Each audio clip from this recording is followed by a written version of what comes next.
کبھی کبھی زندگی ہمیں ایسے موڑ پر لے آتی ہے جہاں شور ختم ہو جاتا ہے اور صرف خاموشی باقی رہ جاتی ہے، لیکن یاد رکھو فیصلے ہمیشہ خاموشی میں کیے جاتے ہیں، کیونکہ شور صرف افسوس کے لیے ہوتا ہے۔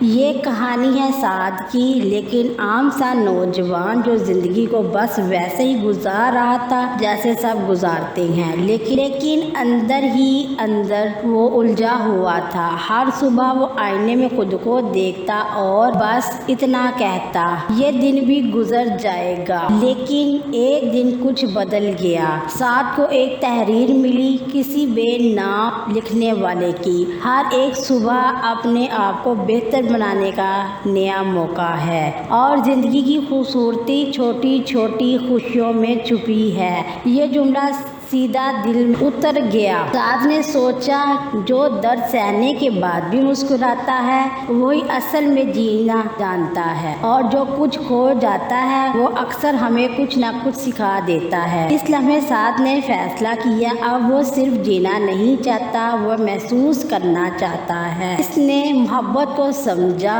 محبت ایک خزانہ ہے جو بانٹنے سے بڑھتا ہے۔ سچی محبت خاموشی ہوتی ہے، کسی دعوے کے بغیر۔ سعد نے کسی سے کہا نہیں، لیکن اب وہ ہر اس شخص کی مدد کرنے لگا جو تنہا تھا، جو اداس تھا، جو صرف ایک مسکراہٹ کا منتظر تھا۔ اسے سمجھ آیا، روح سکون سے مطمئن ہوتی ہے، نہ کہ مال سے، اور ایک پاکیزہ روح کبھی بھی نفرت کو جگہ نہیں دیتی۔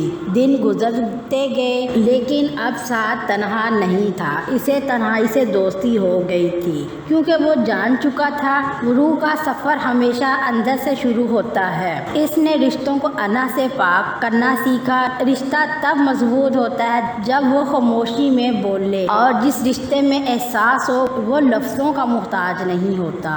سعد اب خاموش رہتا تھا، لیکن اس کی خاموشی میں گہرائی تھی، اس کے کردار میں سچائی تھی، اور اس کی آنکھوں میں وہ روشنی جو صرف ایک مخلص انسان میں نظر آتی ہے، کیونکہ وہ جان چکا تھا انسانیت مذہب سے نہیں دل سے ہوتی ہے، اور جو دوسروں کے لیے جیتا ہے وہی حقیقی انسان ہے۔ آج اگر آپ زندگی سے الجھے ہوئے ہیں تو خود سے ایک وعدہ کریں، خاموشی سے فیصلہ کریں، تنہائی میں خود کو تلاش کریں، محبت میں احساس کو زندہ رکھیں۔ دل جیتنا دنیا جیتنے سے بڑا کام ہے۔ اگر ویڈیو پسند آئے تو لائک اور شیئر کریں، اور چینل کو سبسکرائب کریں۔ اللہ حافظ۔